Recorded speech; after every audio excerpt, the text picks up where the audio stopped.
Hello everyone, welcome back to my channel Study Point. This is Sneha. 25 मार्च को आपको SST का exam है, तो इसलिए मैं आप सबके लिए एक स्पेशल वीडियो लाई हूँ जिसमें टॉप 50 एमसीक्यू एसएसटी के जो हर साल एग्ज़ाम्स में आते हैं। अगर आप ये सभी क्वेश्चंस कर लेते हैं तो 100% आप एग्ज़ाम में सभी एमसीक्यू करके आओगे। तो चलिए इस वीडियो को स्टार्ट करते हैं। सबसे पहला क्वेश्चन है, सरस्वती सिंधु सभ्यता के नगरों में टीलों की संख्या कितनी है? तो सरस्वती सिंधु सभ्यता के नगरों में टीलों की संख्या कितनी है? 2। ठीक है। सेकंड है, मिस्र की सभ्यता का विकास कब हुआ? मिस्र की सभ्यता का विकास कब हुआ? 7000 वर्ष पहले। महात्मा बुद्ध की मृत्यु कितने वर्ष की आयु में हुई? महात्मा बुद्ध की मृत्यु कितने वर्ष की आयु में हुई थी? 80 वर्ष की आयु में। और कब हुई थी? 483 ईस्वी में। नेक्स्ट क्वेश्चन देखिए, विटेनबर्ग विश्वविद्यालय कहाँ स्थित है? क्या क्वेश्चन है? विटेनबर्ग जो विश्वविद्यालय वो कहाँ पर स्थित है? वो स्थित है आपका जर्मनी में। नेक्स्ट क्वेश्चन है, गांधी इरविन समझौता कब हुआ? कौन सा समझौता कब हुआ? गांधी इरविन समझौता। ये इंपॉर्टेंट क्वेश्चन है। गांधी इरविन समझौता कब हुआ? 5 मार्च 1931 को। नेक्स्ट क्वेश्चन देखिए, भारतीय राष्ट्रीय कांग्रेस की स्थापना कब हुई? देखिए ये क्वेश्चन बहुत इंपॉर्टेंट है एंड बहुत बार एग्जाम्स में आता है। ठीक है, ज़्यादातर ये क्वेश्चन तो आपको हर एक सेट में ज़रूर मिलेगा, तो ध्यान से करिएगा इस क्वेश्चन को। एंड इजी भी बहुत है ये क्वेश्चन। भारतीय राष्ट्रीय कांग्रेस की स्थापना कब हुई? तो भारतीय राष्ट्रीय कांग्रेस की स्थापना कब हुई थी? 1885 में। नेक्स्ट क्वेश्चन है, बेल्जियम कब स्वतंत्र घोषित किया गया? तो बेल्जियम कब स्वतंत्र घोषित किया गया था? 1830 में। नेक्स्ट क्वेश्चन देखिए, नागरिक अधिकार आंदोलन किस देश में चला? इंपॉर्टेंट क्वेश्चन है ये भी कि जो नागरिक अधिकार आंदोलन है वो किस देश में चला? नागरिक अधिकार आंदोलन चला था अमेरिका में। नाइन्थ क्वेश्चन देखिए, निम्नलिखित में से अचक्रीय संसाधन है। यहाँ पे मैंने ऑप्शंस नहीं दिए, मैंने सीधा आंसर ही लिख दिया कि जो अचक्रीय संसाधन है वो कौन सा है? जीवाश्म ईंधन।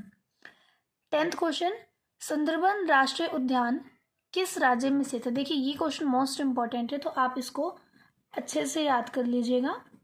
सुंदरबन राष्ट्रीय उद्यान किस राज्य में स्थित है? पश्चिम बंगाल में।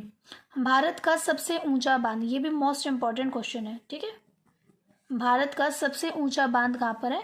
भारत का सबसे ऊंचा बांध कौन सा है? तो वो है भाखड़ा बांध। ठीक है। नेक्स्ट क्वेश्चन, खरीफ की फसलें कब बोई जाती है? खरीफ की फसलें कब बोई जाती है? ठीक है, रबी की फसलें, खरीफ की फसलें, ये क्वेश्चन आपको जरूर मिलेगा, तो इन दोनों क्वेश्चंस को आप बहुत अच्छे तरीके से करके जाइएगा।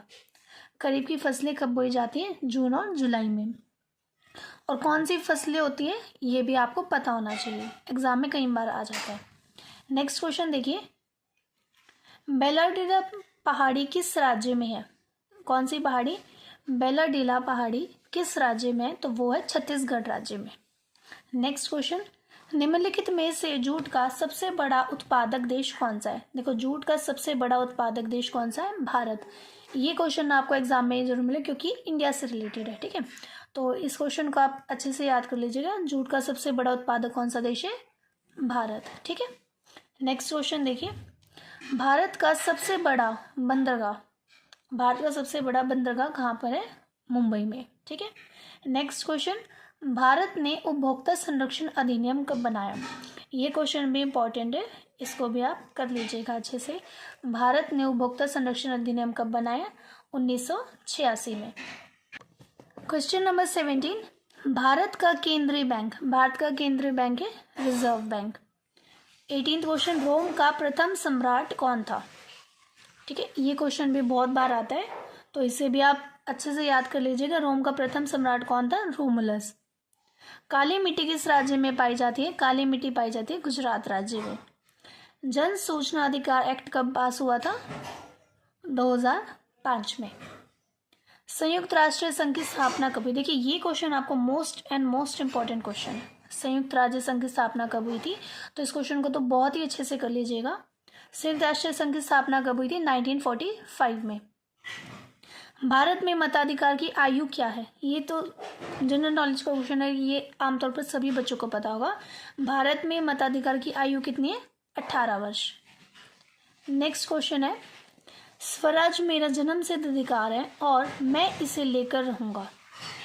ये किसका कथन है? देखिए ये बहुत इंपॉर्टेंट है, क्योंकि ऐसे क्वेश्चन आते हैं कि ये वाक्य, ये कथन किसने कहा, ये किसने कहा है, तो आप इसको तो बिल्कुल भी स्किप मत कीजिएगा इस क्वेश्चन को। ये क्वेश्चन आपका 100% आएगा। स्वराज मेरा जन्मसिद्ध अधिकार है और मैं इसे लेकर रहूँगा, ये कहा था बाल गंगाधर तिलक जी ने। ठीक है। पहला विश्व युद्ध कब हुआ? ये तो सभी को पता है, पहला विश्व युद्ध कब हुआ था? 1914 में। 26 क्वेश्चन देखिए, संयुक्त राष्ट्र संघ का मुख्यालय कहाँ पर स्थित है? संयुक्त राष्ट्र संघ का मुख्यालय कहाँ पर स्थित है? न्यूयॉर्क में। ये क्वेश्चन भी आप कर लीजिएगा। संयुक्त राष्ट्र संघ की स्थापना कब हुई, उसका मुख्यालय कहाँ पर स्थित है? इन दोनों में से एक क्वेश्चन आपको एग्जाम में जरूर मिलेगा, तो मेरा मानना है कि ये मोस्ट इंपॉर्टेंट क्वेश्चन है। ठीक है। भारत छोड़ो आंदोलन किसने शुरू किया? भारत छोड़ो आंदोलन किसने शुरू किया था? महात्मा गांधी ने। ठीक है। निम्नलिखित में से कौन सा एक संभावी संसाधन है? कोयला, पवन ऊर्जा। इन दोनों में से कौन सा संभावी संसाधन है? पवन ऊर्जा। ठीक है। मुंबई हाई किस लिए प्रसिद्ध है? मुंबई हाई किस लिए प्रसिद्ध है? पेट्रोलियम के लिए। क्वेश्चन नंबर 30 देखिए, कौन सी फसल मोटे अनाज के अंतर्गत आता है? तो ये इसका आंसर आएगा ज्वार। ये इंपॉर्टेंट क्वेश्चन है, आप इसे कर लीजिएगा। कौन सी फसल मोटे अनाज के अंतर्गत आती है? ज्वार। ठीक है। देखिए ऐसे ये जो 31st क्वेश्चन है, ऐसे ऐसे क्वेश्चंस आपको जरूर मिलेंगे एग्जाम्स में, तो आप इस तरीके के क्वेश्चंस अच्छे से पढ़ के जाएं, क्योंकि कई बार बच्चे क्या होते हैं ऐसे क्वेश्चंस नहीं करके जाते हैं, तो इससे क्या होता है उनको वहाँ पे एग्जाम में याद नहीं आता और वो भूल जाते हैं। तो आप ऐसे ऐसे क्वेश्चंस को जरूर पढ़ के जाइए, अदरवाइज आपका क्वेश्चन जो है वो स्किप हो जाएगा। सामान्यतः किसी देश का विकास किस आधार पर निर्धारित किया जा सकता है? इंपॉर्टेंट क्वेश्चन है, अच्छे से पढ़िए। सामान्यतः किसी भी देश का जो विकास है किस आधार पर निर्धारित किया जाता है? कोई भी देश है उसका विकास आप किस आधार पर निर्धारित कर सकते हैं? प्रति व्यक्ति आय पर, औसत साक्षरता दर पर, लोगों की स्वास्थ्य स्थिति पर, या फिर सभी? तो देखिए प्रति व्यक्ति आय भी जरूरी है, लोगों की स्वास्थ्य स्थिति पर भी होता है, और औसत साक्षरता दर, तो पढ़े लिखे कितने हैं ये तो हर किसी देश के लिए एक उन्नति की बात है, विकास की बात है। तो विकास किस आधार पर निर्धारित करता है? स्वास्थ्य पर, साक्षरता दर पर और प्रति व्यक्ति आय पर। तो इसका आंसर क्या आएगा? सभी, ऑप्शन डी। ठीक है। नेक्स्ट देखिए, किस आधार पर सार्वजनिक और निजी क्षेत्र विभाजित है? इन्होंने क्या पूछा? किस आधार पर, किस बेस पर सार्वजनिक और निजी क्षेत्र विभाजित है? उद्यमों के स्वामित्व पर। ठीक है। ये भी आपका इंपॉर्टेंट क्वेश्चन है। वैसे तो आपके सभी इंपॉर्टेंट क्वेश्चन, लेकिन जो मोस्ट इंपॉर्टेंट है मैं वो भी बता देती हूँ। ये मोस्ट इंपॉर्टेंट क्वेश्चन है, फ्रांस की क्रांति कब हुई थी? ये क्वेश्चन तो बहुत ज़्यादा है, तो नालायक से नालायक बच्चा भी है ना, उसको भी पता होना ही चाहिए क्वेश्चन। एंड 100% ये क्वेश्चन आपको सेट में ज़रूर मिलेगा, ABCD आपको कम से कम 2 सेट में ये क्वेश्चन ज़रूर मिलेगा। ठीक है। तो ये क्वेश्चन तो आप बिल्कुल भी स्किप मत कीजिए, और ये बहुत आसान क्वेश्चन है। फ्रांस की क्रांति कब हुई थी? 1789 में। नेक्स्ट क्वेश्चन देखिए, भारत में शिक्षक दिवस कब मनाया जाता है? 5 सितंबर, 8 अगस्त, 20 दिसंबर। मेरे ख्याल से ये क्वेश्चन तो फर्स्ट क्लास के बच्चों को भी पता होगा, तो इस क्वेश्चन का जवाब आप मुझे कमेंट में बताएंगे। ठीक है। नेक्स्ट क्वेश्चन करते हैं हम, भारत का संविधान कब लागू किया गया? भारत का संविधान कब लागू किया गया? 26 जनवरी को। ये क्वेश्चन इसी से मिलता जुलता एक क्वेश्चन आ सकता है, भारत का संविधान का निर्माण कब हुआ था? निर्माण कब हुआ था? 26 नवंबर 1949 को, और लागू कब हुआ था? 26 जनवरी 1950 को। ठीक है। निर्माण कब हुआ था इसका? 26 नवंबर 1949 को। ठीक है। तो ये दोनों क्वेश्चन आप अच्छे से कर लीजिएगा, ये दोनों आ सकते हैं कि लागू कब हुआ था? 26 जनवरी 1950 को, और निर्माण कब हुआ था इसका संविधान का?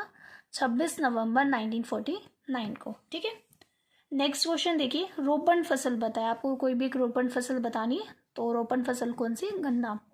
नेक्स्ट क्वेश्चन, निम्न में से कौन सा संसाधन पुनः चक्रीय है?